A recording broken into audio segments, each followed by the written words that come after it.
10, 9, 8, 7, 6, 5, 4, 3, 2, Manchester 1, United have 0. reached the promised land. Yes, everybody, how are we doing? Sam here, United People's TV. I'm back after a couple days away. Nice little break. Jubilee, didn't do much. What did you do? Do you enjoy your weekend? We're here to talk about Manchester United, as we always are. Every single morning, Monday to Friday, 9:30 a.m. And I tell you what, it's a bit quiet on the Western Front, isn't it? I'm going to run through everything that's happened over the last 72 hours. But I think a lot of well, I can tell how the comments are going to be this morning. There's going to be a lot of frustration, the lack of movement, the Manchester United, the lack of real definitive updates on anything to do with Manchester United. I'm going to bring it all to. I could have gone live yesterday. I woke up in the morning. I was fine to do it yesterday, but I looked. I was like, there's not really that much to talk about. It doesn't really feel like United have made massive advancements in anything for Frenkie de Jong, in anything for Jurrien Timber. But what I will do is sum it all up for you in this one video here today. And we're going to be speaking about De Jong. We're going to be speaking about Timber. We're going to be speaking about Christian Eriksen, which I suppose comes as a little bit of a surprise to me, but not too much of a surprise. Don't think we've got an incredible amount of money this year. So someone like Eriksen on a free transfer, you can't rule out. We'll speak about that, and I will answer everything that you want to say in the comments. Who's down here? Let me have a look. And good morning to you. Peter, good morning to you. Ricky, Captain Bart, I can see you there as well. One of the members. I just gifted 10 memberships. First time I've managed to do it on YouTube. So anybody who just got one, you're happy? Maybe you might be happy. Mills, I hope you're right in this one. The calm before the storm. That's what I'm hoping. That right now, what we're seeing isn't nothing going on for Manchester United. It's just that the fucking press don't know about it. That's beautiful. And it's a beautiful idea. Really sort of achievable in modern football. It just agents leak everything to the press to try and gain something in negotiations. Players, clubs do. They all do it. Every single element of a transfer is guilty of it, whether it's a player, an agent, the club selling or the club buying. It's how transfer negotiations go these days. So the idea that Manchester United might be quietly working in the background, getting deals done before anybody really knows about it. I'm not saying it's impossible. I'm just saying it's unlikely, given how everything really is played out in public these days. But let me run through the updates with you from Saturday, Sunday, and Monday on Frenkie de Jong to United. Now, you'll remember that we spoke about it a while ago. I said, look, Barcelona have set a deadline, I think, around about the 16th of June for their financial situation. We all know about their financial situation now. I've explained it in a bit more detail. Would you like me to... I was thinking about doing this video today, actually. Would you like me to do a video on Barcelona's debt to explain in a bit more detail and exactly why they have to sell? Because it's very easy to say they've got a huge amount of debt, but what does that actually mean when you break down in the numbers? I might do it. You can let me know in the comments whether you want that. But let me run through the De Jong update. So this one's from Saturday. As I said, there's not really any major difference in where the negotiations are. Manchester United, we've been told the price is around 70 to 80 million euros for Frenkie de Jong. At this moment in time, that hasn't changed. Erik Ten Hag, he's still trying to convince De Jong to join Manchester United. Again, that hasn't changed. This was coming from Saturday from the Daily Mail, which is a bit of a surprising one. Said United's efforts to sign De Jong are being complicated by the fact that Xavi wants Bernardo Silva as his replacement. Good luck with that one, Xavi. The whole idea of Barcelona selling De Jong is to balance their books, no? So why would they then go and buy him? I don't know. Maybe I'm getting it wrong. But this is the next one here. It said there has been initial contact between United and Barca. Xavi wants to keep him. Xavi might be pressured to sell. This is coming from Andy Mitten on Saturday. Andy Mitten, of course, is one of the... Andy with such strong links to Barcelona as well. He'd know what's going on at this particular moment in time with De Jong. So that's what Andy said on Saturday. I think that was Saturday, the 5th. I think that's right. And then we had these sorts of stories coming out of Spain. Now, that's something that we've seen a bit of a shift towards in the last, let's say, week or 10 days. Constant stories coming out of Spain, from whether it's Mundo Deportivo, whether it's Sport, whether it's Catalan radio. There's constant murmurs around De Jong. It's not just the British press who are putting this pressure on Barcelona with De Jong. It's definitely coming from Spain too. Quick question there from Mahir saying, is Frenkie de Jong a CDM? He's not a CDM. He can play in a double pivot, but he's definitely not a CDM. No way. No, I wouldn't put him down as that anyway. It is said that Ten Hag is willing to make an irrefutable offer for Frenkie de Jong, which will be valued very seriously by Barcelona's heads. Again, at this moment in time, it's loud murmurs. That's what they are. And then this one cracked me up yesterday, because the idea of Erik Ten Hag seducing Frenkie de Jong with his new project, and he's totally convinced of being able to convince de Jong. Now, we've had this debate quite a few times, haven't we? The idea of how far do you go with de Jong before it starts getting a bit beggy? Before you're literally on your knees saying, Frenkie, please. Frenkie, please come, please. You start crying. At what point does it turn? You let me know in the comments there. At what point does that translate to a beggy situation, rather than, because ultimately it might not be something that we all want to admit, might not be something that we all want to say, but the situation that Manchester United are in right now, we kind of have to convince some players to join the club. Once upon a time, that wasn't even necessary. Wasn't even necessary. Genuinely, everybody wanted to play for Manchester United, and nobody wanted to leave Manchester United. It's the other way around now. So many players want to leave, but they're on such big wages that they're not going to leave. And we are not the club we once were. That's just a reality check. That's not me being overly pessimistic. That's just the way it is. So the idea that we do have to convince some players to join, I understand that. But at what point does it change? Luke, what are you saying here? You're saying, I can't imagine United begging. It's rather the press having nothing else to go on and elaborating past rumours. And Vicky, you're saying, I think there's more real facts that get written on the ladies' loo than in the media right now. It's probably not right. Seducing him with the project. What's he offering? Boats and hose? I don't know what he's offering. I can just imagine. I'm not going to imagine Ten Hag standing there, some sort of lacy underwear. But maybe that's how. I don't think that's going to be how he seduces him, because the project sells itself, man. It is Man United, and whoever is responsible for bringing United back to the top table, whatever managers are responsible, or whatever players are responsible, they will go down in legend at Manchester United, without doubt. So the project doesn't really need to be sold as such. The project is quite obvious. And it just depends whether or not Frenkie de Jong feels that Erik Ten Hag could actually do that and achieve at Manchester United, because there have been plenty of managers now who have failed.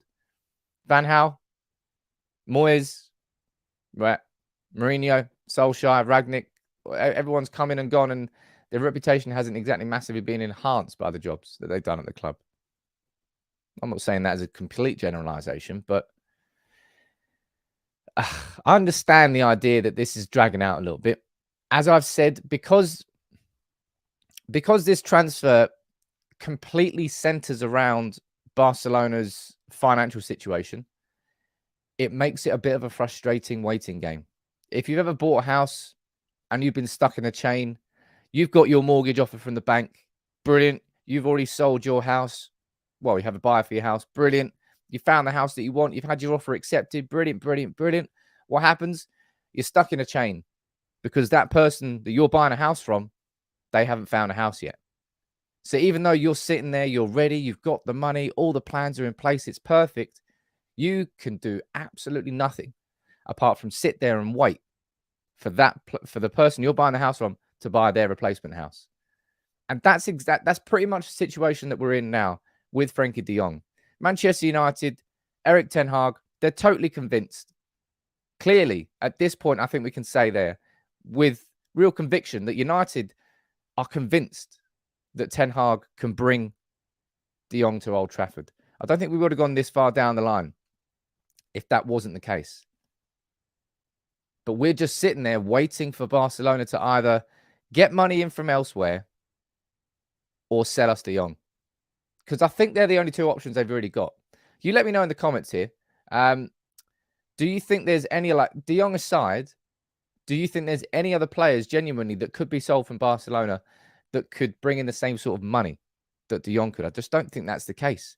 Let me go up here, and there's a super chat there from Jibak. How you doing, buddy? Hope you had a good bank holiday weekend. Are you saying I'm worried that Ten Hag will return from his break and discover we haven't signed anybody like Mourinho or Louis van Gaal found out? Our ability to buy players is crap. I do not think that is going to be the case, right? And I can't say that without a conviction because, yeah, I'm a bit Man United have tarnished their reputation in the transfer window over the last few years, haven't they? So we've got, what, 17 days now? Shit, that's come quick. Is that it? My God, football comes around so quick. It is insane. I'll tell you what, these players must hate this international bollocks that's going on at the moment. UEFA Nations League. Just give that two fingers. Genuinely, they all deserve. You expect these footballers to play at such an incredible level week in, week out in the Premier League. And in their holidays, they've got to go and do some pointless international games. It's no wonder they're screwed. What was I saying there? Completely lost my train of thought. But, oh, that was it. 17 days, I think, until Ten Hag comes back. It is ridiculous how quickly things come around. It feels like the season's only just ended. We haven't signed anybody yet. We haven't really put in an official bid for anybody yet. Yet we're talking about us returning for pre-season? I don't know. Sandeep, what are you saying down here in the comments, sir? You're saying, what is Frenkie de Jong's obsession with Champions League? Didn't Barca play in the Europa League last season? Plus the fact that Xavi doesn't even play him regularly and in his preferred position makes this all the more frustrating. Maybe Frenkie de Jong, in his mind, he said, look, right, I'm not going to be in the Champions League this year with Barcelona, but it's fine. Cool. Next year. Wicked. And they're in the Champions League. Well, of course, Barcelona are. So maybe he doesn't want to do 2 years without it. Henrik, you're saying, hi Sam. Hasn't De Jong said he doesn't want to go to Manchester United? They're two different things, Henrik, that I think I've clarified here a couple of times. De Jong has never said that he doesn't want to play for Manchester United. He has said he doesn't want to leave Barcelona. And they are two different things. I've said this before. I said, look, De Jong has always said that his dream club is Barcelona. He's happy at the club. He doesn't want to leave the club. He's made that very clear.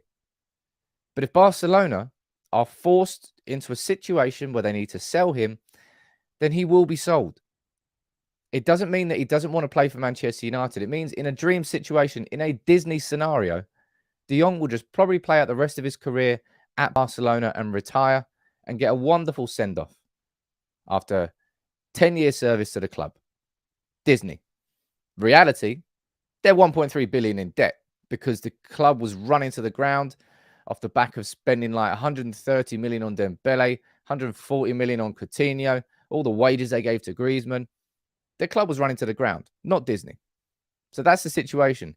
Just because he doesn't want to leave Barcelona does not mean that he would not, A, love playing under Erik Ten Hag again, because he obviously would, and B, wouldn't enjoy playing for Manchester United, because I think he absolutely would. They're two different things, in my opinion. And you might say that I'm skewing the narrative there a little bit, but I don't particularly think I am. Muhenda saying here, hi, Sam, how far with Darwin Nunez? Darwin Nunez again. This summer, I think we're really, really seeing it. We're really, really seeing it with Darwin Nunez. I think it's probably Darwin Nunez more than most. Like agent hype that's happening and pushing this and again, that's a core part of the frustration of United fans, and it's a core part of the reason of frustration of United fans. It's because in the press these transfers get hyped up so much to the point where you're like, oh shit, we're on the verge of signing this player. Then a week later, not much has happened. 2 weeks later, not much has happened. And it's that disappointment of the idea that you thought this transfer was imminent and then it doesn't happen for another 2, 3, 4 weeks. It all of a sudden makes United look terrible. It all of a sudden makes us look like we're dithering, and I mean, a lot of the time we do dither, let's be completely honest. We look at the Jadon Sancho situation. That was one that really did play out like that. I really, really, look, I'm going to, because I'm a positive person, I'm going to give United the benefit of the doubt here and say that, look, maybe things are going on behind the scenes, because if there's one thing that we need to, but there's not, Jesus, one thing that we need to get right. There's so many things we need to get right this summer. But getting things behind closed doors, shutting it off, stopping the leaks, stopping all of that is one big thing that United have got to do this summer. And if that starts by keeping our transfer negotiations under wraps, behind closed doors, then so be it. I think remember when we were talking about Rafael Varane's announcement and he just bowled out on the pitch like that? We were all like, that was incredible. Give me that over any sort of social media, piano, video bollocks. Everybody loved it. Everybody loved it. And I tell you what, everybody will love it if we get to jump on here on a live stream out of nowhere that United have agreed to deal with someone. Not after constant speculation on speculation on speculation. That's what it is. That's why I didn't do a video yesterday. I could have come on yesterday morning and done a video, but I don't think it would have helped how United fans are feeling. There wasn't really a major update to bring you. And that's why I'm bringing you this update here with all the updates from Saturday, Sunday, and Monday, and today, 4 in 1, because I think it's unfair to go every day if there isn't a story to talk about. That's why I think so anyway. That's my own personal opinion. Shafiq, how you doing, buddy? Saying we should go all the way, Sam. I'm positive that if De Jong comes, he'll give his all. I'm absolutely convinced about that. I'm not worried in the slightest that De Jong might be upset or unhappy if he comes to Manchester United. I don't think that's the case at all. The transfer window hasn't even started yet. Let's be patient. Of course, we will be patient. But as he says down here, look, you don't trust the United board. Nobody trusts the United board. Nobody trusts Manchester United to do what Manchester United need to do. Because I've explained this before, we all are naturally pessimistic. We all expect the worst from Manchester United at this moment in time because we've seen nothing but the worst for so many years. And we've just gone and had our worst ever season in the Premier League. So United have to prove us wrong. And that's what I suppose John Murtough and Erik Ten Hag, that's what they're trying to do. They're swimming upstream. Everybody expects them to fail overall. No one really... I'm not saying everybody expects Erik Ten Hag to fail. That's wrong. That's not what I'm saying. But in the circumstances of how this football club runs, he is doomed to fail unless we change. And for a lot of us, that is about swift action in the transfer market. And I think that by the end of August, we will know truly whether this rebuild is a rebuild. I've done so many videos on it. I don't think I'll do any more at this moment in time. I've done so many videos on the rebuild. So many videos on the restructure. Yesterday, it was an important one for me to do. I had done a video on the restructure that happened, I think it was only like 4 or 5 weeks ago, but so much has changed since then that I was like, I'm going to have to do another update. So I did. Putting into the context where Andy O'Boyle's going to be working. Not a sexy appointment, not a sexy name, but a very practical appointment that hopefully will allow us to operate properly as a club. And I'm sure Michael Edwards wasn't a sexy appointment when Liverpool made him, but look at the difference he made inside the running of their football club.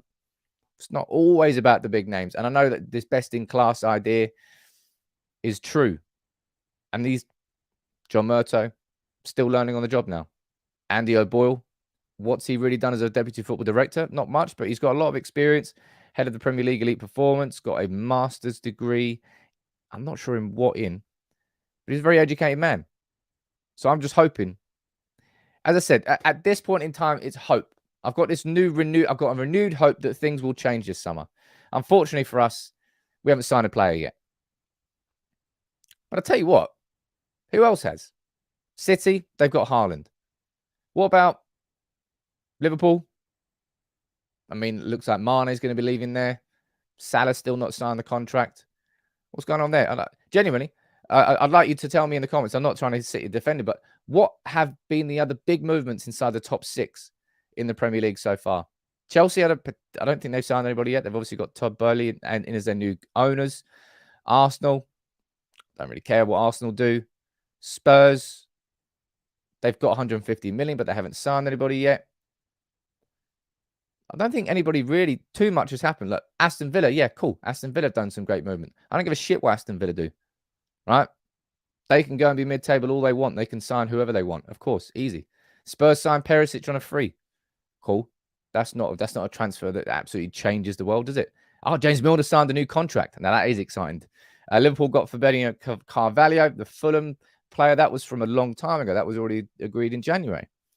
I think all I'm saying is it's a little bit quiet everywhere, really. A little bit. I'm not saying this is I don't know. I just enjoy putting context onto things. I do want to see United. Look, I want to repeat that actually. 17 days.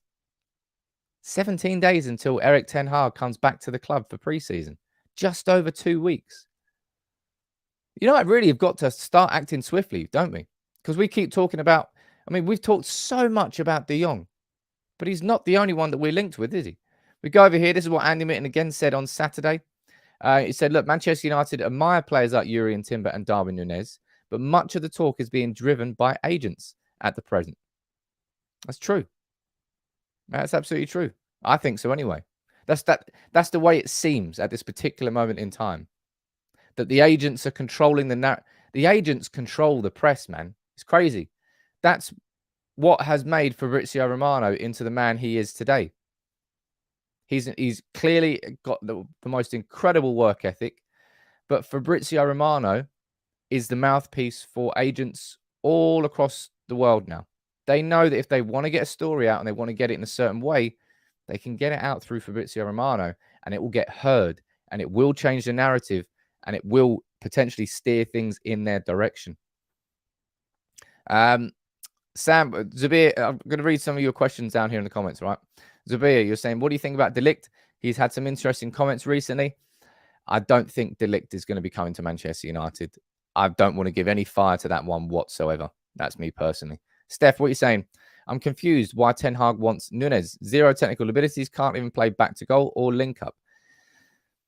I think it's unfair to say that he doesn't have any technical abilities because he does. But if you're looking at his strengths, it's purely as a goal scorer. It's certainly not as somebody who's going to be included too much in the possession and the build-up. A very different type of player to Christopher Nkunku. Ross is talking about Nunez as well. And there's been a lot of Nunez to Liverpool links like in the last week or so, hasn't there? Kind of out of nowhere. When has that ever been any different, though? So, the difference is the best clubs tell the agents to shut up until it's not that it's ever been any different. It's just that those agents have now got a huge platform. With social media, it's given them the ability to influence far more than they previously had. As I said, agents used to be the agent sitting down with the club, having a conversation, shaking a hand on a deal. I'm not saying that, let's go back to the old deal, blah, blah, blah. But that's how it used to be. But now it's far more open, far more played out in public. And it's why it feels like we probably get stung more than most. But speaking of Jurrien Timber and speaking of Fabrizio Romano, this is the only real snippet and only real update we've got on that situation. These next few days will be important to understand the future of Jurrien Timber. I'm aware that there has been speculation that he could be ready to reject United, but nothing has been decided yet. Because I tell you one thing with these transfers, right? We're looking at two main names on our list at the moment. Two main names. That's Frenkie de Jong and Jurrien Timber. Anybody else that we've been linked with, whether that's Christopher Nkunku, whether that's Darwin Nunez, whether that's Tyrell Malacia, whether that is Christian Eriksen, who I'll speak about next. There's a whole host of players that we've been linked with. Pau Torres as well. But it's Jurrien Timber from Ajax. And it's Frenkie de Jong from Barcelona. They are the main two names on the list. Now, either it's correct and they really have been our two main priorities, or something else is going on behind closed doors. I would love it. Proper Kevin Keegan moment. I would absolutely love it if in the next week or 10 days, just out of nowhere, these curveballs came. Just like, this player would be like, what? How's that happened? Boom. United operating like a football club. It'll be nice. I'm not saying it will happen. It probably won't happen, but it would be nice. Lee, I'm surprised the Timber deal is not done yet. Where's the so-called fast signing we're going to be getting? No one's really spoken about fast signings apart from what we want. It is what we want. I'd love it to be. I would love it to be Timber. Rocky, what are you saying here? Sam, do you think a good coach like Ten Hag considered defending qualities of Wan-Bissaka and McTominay and coach them into two centre halves? I personally think they would thrive in that role. Wan-Bissaka would probably be like Luke Shaw in that if you played him in a back three as a centre back, as in like the right centre back of a back three pairing. You know what I mean? 3-5-2, the right-sided centre back. Jesus, can't get my words out this morning. Wan-Bissaka will be okay, but we didn't sign a £50 million player to do that, did we? Wan-Bissaka should be shipped on. Let's move on. Football. We all know that. We all know. I've spoken about this in quite a lot of depth here on United People's TV over the last few months. The culture of entitlement, the impatience of it all, of course. But at the same time, I know that a lot of you have those frustrations for the right reasons, and they are fair. We do need to get stuff done early. It's the way it's the way it used to work at United, and it's the way that smart clubs do operate. If you have a really detailed and laid out plan, you know exactly what to do come the start of the summer. And I'll tell you what, it's just that United have had such a long, basically, we're trying to make up for years and years and years of neglect by doing it all in one summer. With the utter restructure that's going on behind the scenes, we haven't had anybody who's been able to focus purely on transfers. Matt Judge has obviously been relieved of his duties, and he's good. Get the fuck out of the club. John Murtough is the man that wants to become our Paul Mitchell, but he's been so focused on getting his deputy in, on getting the new members of staff in. We still don't have a first-team coach in. What's going on with that? That's going to be happening as well. Joining Steve McLaren and Mitchell van der Gaag, we still don't have the full setup. We know that Eric Ramsey's probably going to be working as a set-piece coach there. But so much has happened behind the scenes that, by the looks of it at this moment in time, we haven't really been able to focus truly on signings. Too much anyway. But look, this one's come out of, I wouldn't say come out of nowhere, because I covered the idea of Christian Eriksen to free on a free transfer to Manchester United back when I looked at 8 free transfers that we could make. And I said, Christian Eriksen, is that one that we should be considering? Because we go down here and we see, this is from yesterday, and saying that there were some scouts, Manchester United scouts were present for Denmark's game against Austria. Don't know whether they were just there to see how well Ralf Rangnick played, which obviously they didn't. But what do you think about this? I think what I'll do today for my video in the afternoon, I'm going to do a full story on Christian Eriksen to Manchester United. I think it's something worth considering having a conversation about now. I didn't particularly think it was worth having a separate video on the Eriksen situation, but it seems to be like in the last week or 10 days or so that it's got a bit stronger. In the same way that I let the N'Golo Kante story sort of develop until it came to a point where I couldn't particularly ignore it. That's when I went with the Kante video. I think now is what I would probably do that for with Eriksen. Manny, look, fingers crossed, eh? Conrad Lehmer. I've spoken about Conrad Lehmer for a while. I think that Conrad Lehmer would be a good signing. T, how you doing over here? He's saying, am I the only person that thinks Eriksen will not literally survive an Erik ten Hag system? Surely too much risk for a high-paced pressing game. I mean, no, I don't personally think.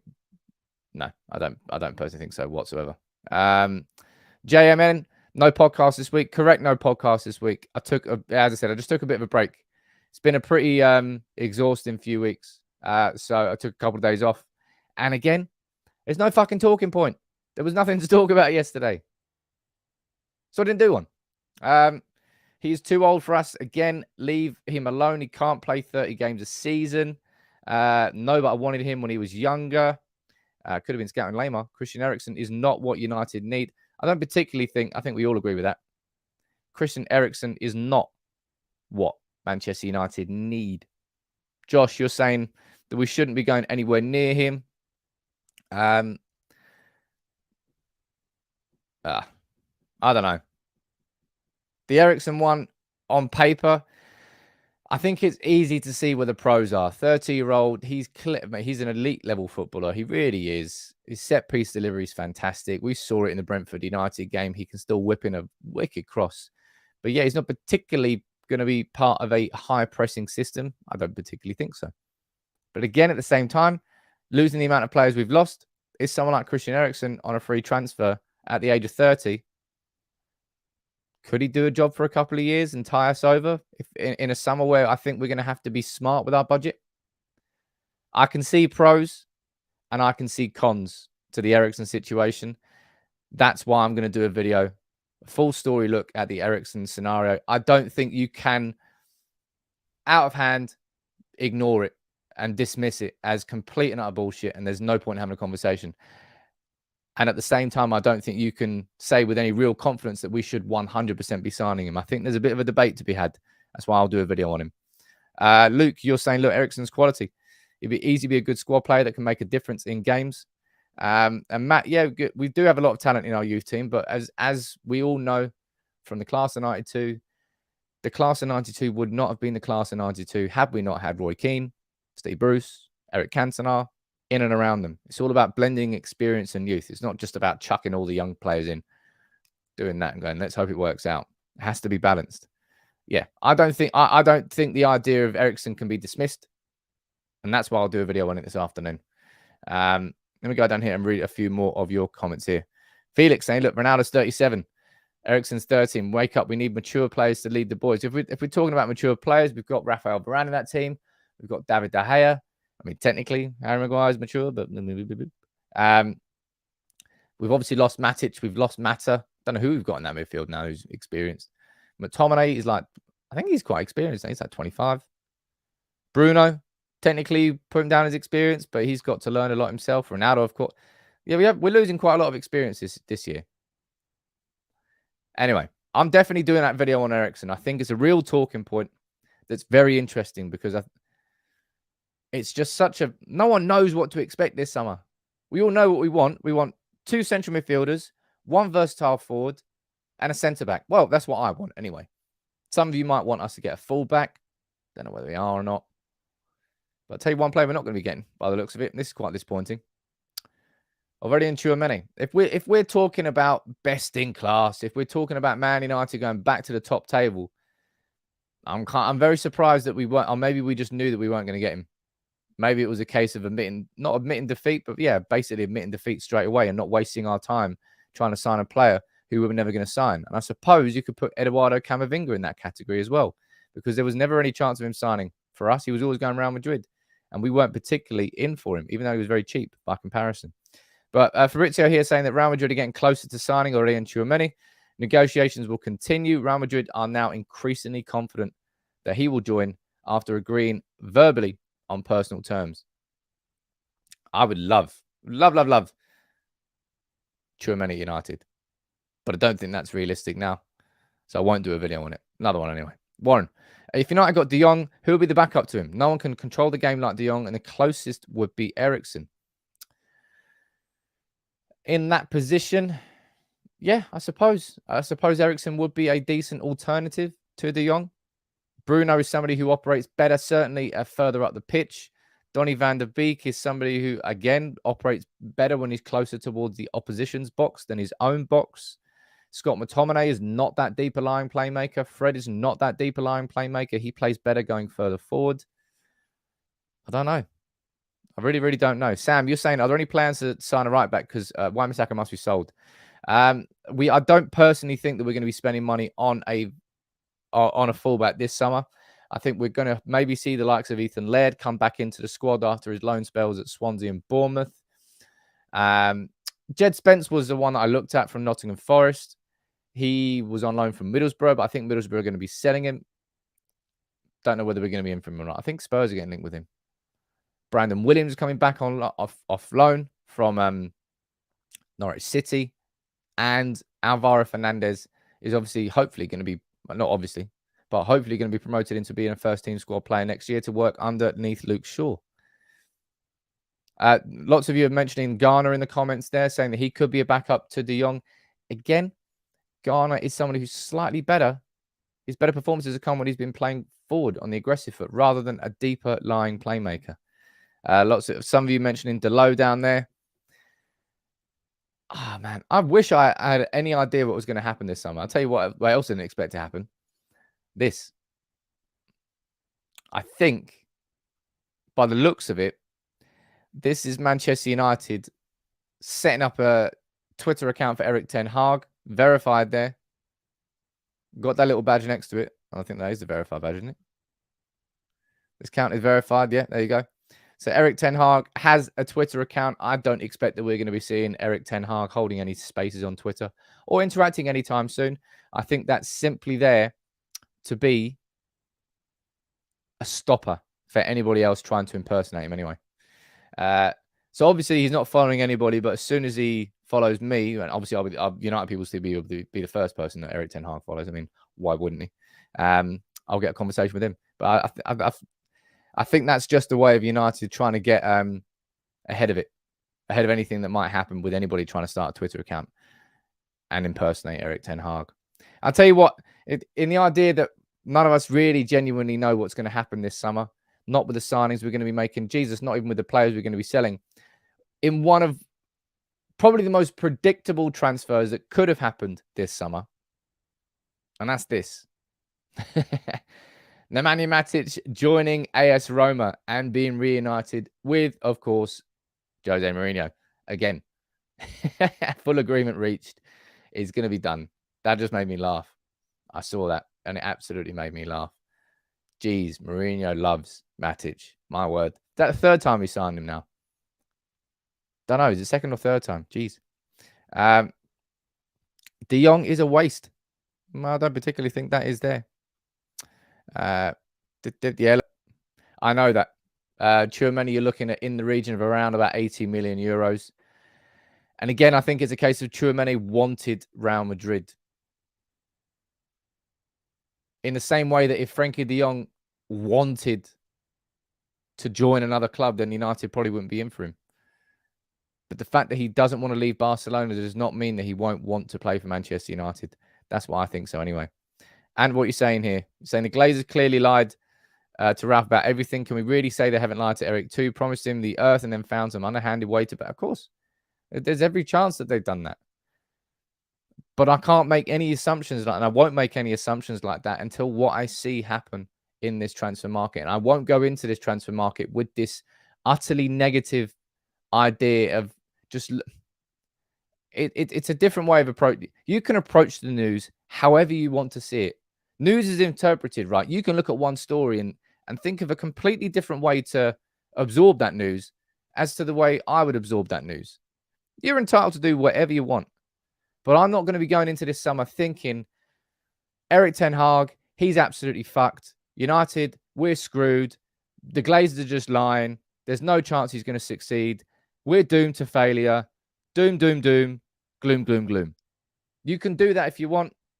I'm not going to do it. You might say, Sam, that's just a naive way to look at things. I would say it's a non-cynical way of looking at things. And I don't want to go into this summer transfer window with that mindset. I want to think, you know what?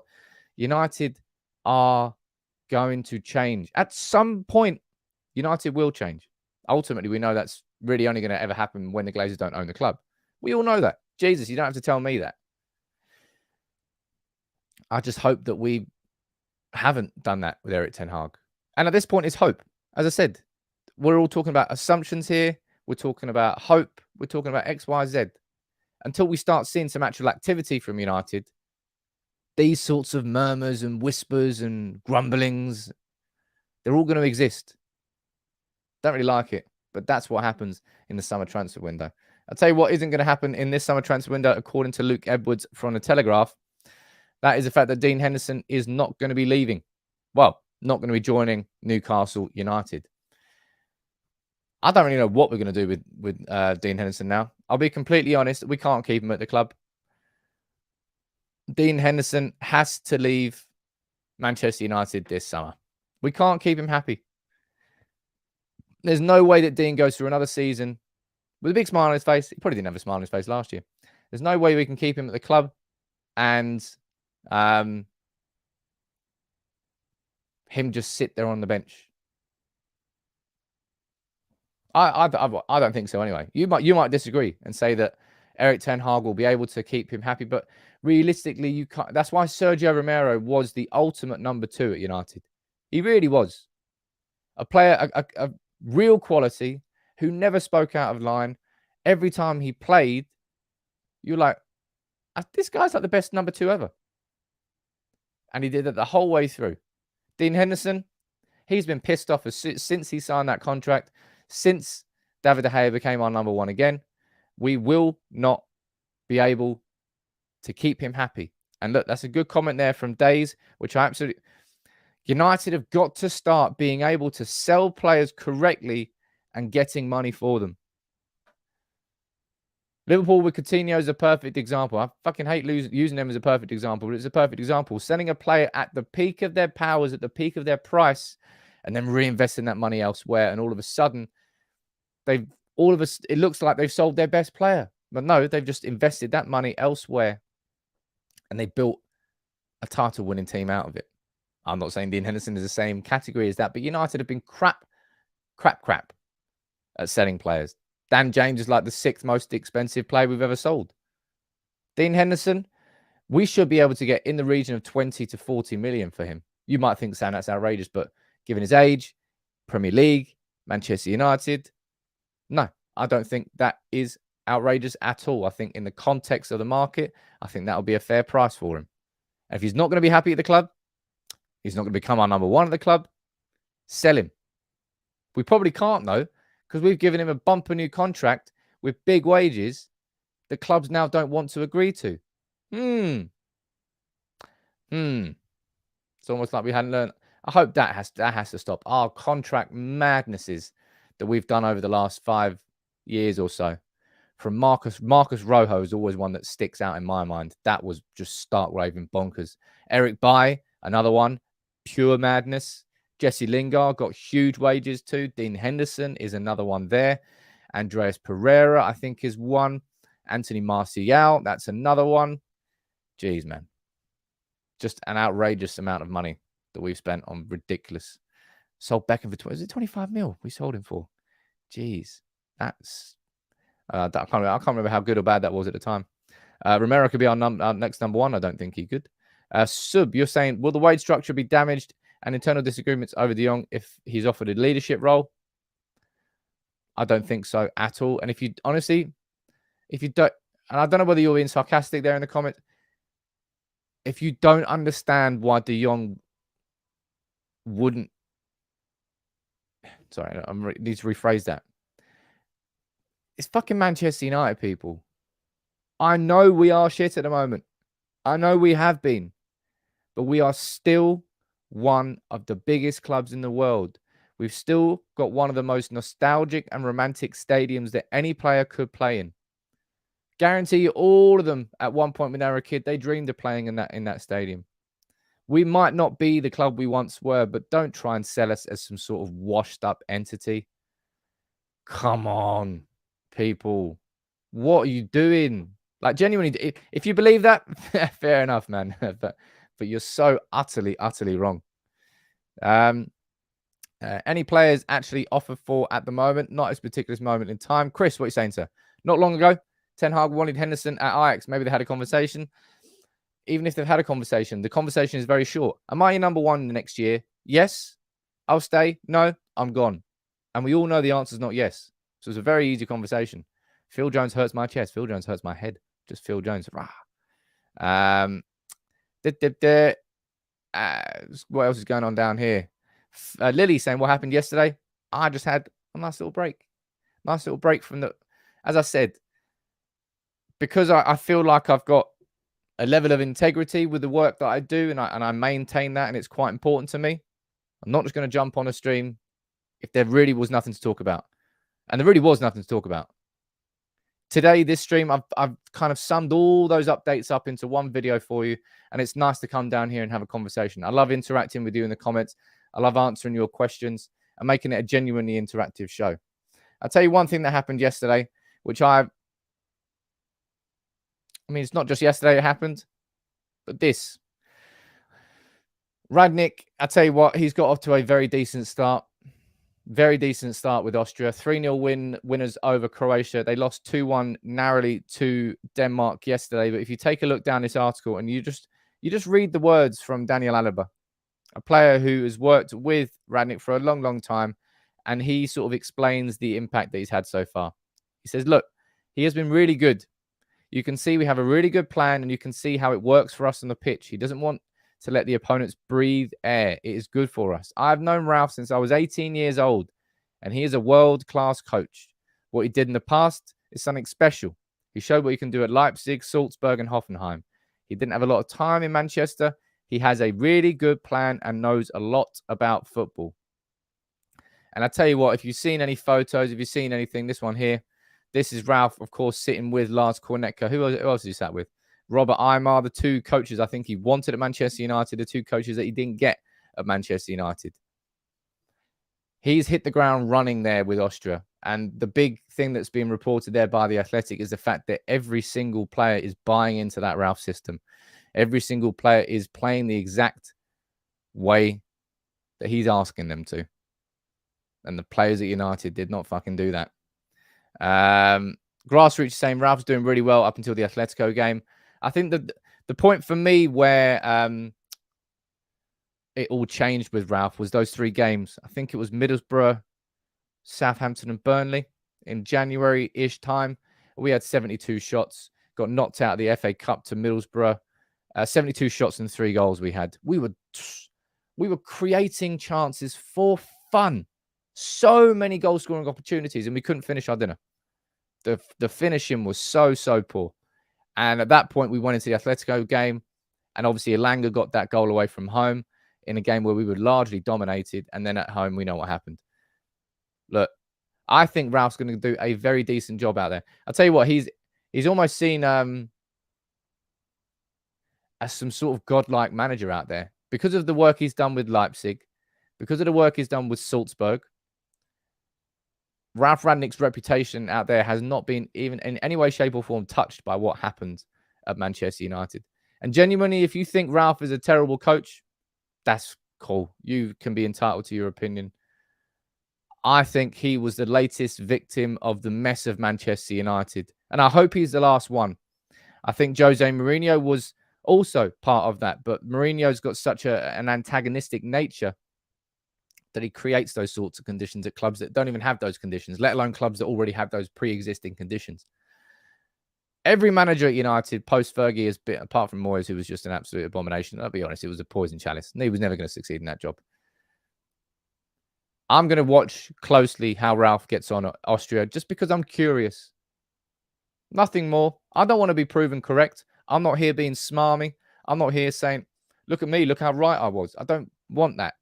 But I'm going to be interested to see how he gets on with Austria and how the players speak about him, how the press speaks about him, how Austrian fans speak about him, and importantly, how Austria play. Because in my opinion, I think he was, I don't know, I think he was a bit unfairly treated at Manchester United. That's why I think so anyway. And of course, the interview that I've released the interview on Sunday. Conversation I had with Guido. You all know Guido. I love Guido. I want to go and have a beer with him at some point. Or the mods have made it clear that he probably would drink me under the table. And he probably would. But I'll still go. Had a nice in-depth conversation with Guido about Ralph and how the fact that Ralph feels that he never had the trust from Manchester United. He never had the trust from the board. And that relationship that was never really truly there undermined him from the very, very beginning. Gungshi, thank you very much, man, as always, supporting the channel. And I love the interview with Guido. It's a damn shame that Ralph isn't still at United. It is a fucking shame. And anybody who doesn't see it as a shame, I think is looking downwards, is narrow-minded by the short-termness of football results from day to day and isn't looking up and thinking about the overall long-term sustainability and success of Manchester United. I think ultimately, Erik Ten Hag was a big component of that reason as to why he's not here. So in that sense, I've probably undermined myself and been a bit of a hypocrite there because I've got to trust what Erik Ten Hag wants.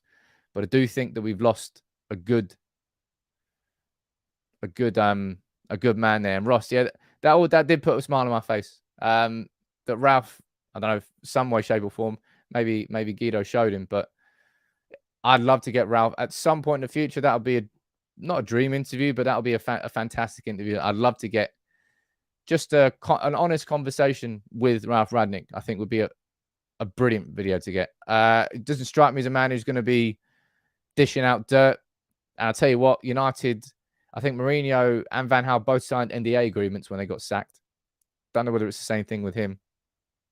I don't know whether we'll go different because Ralph Rangnick's not backwards. Sorry, I like to think that Erik ten Hag won't allow that, and at this new direction, it might be a bit of a bumpy start. But once we're on the Erik ten Hag train and the momentum is building, I think it will continue to build and build and build until in 2 years' time, Van der Sar comes into the club.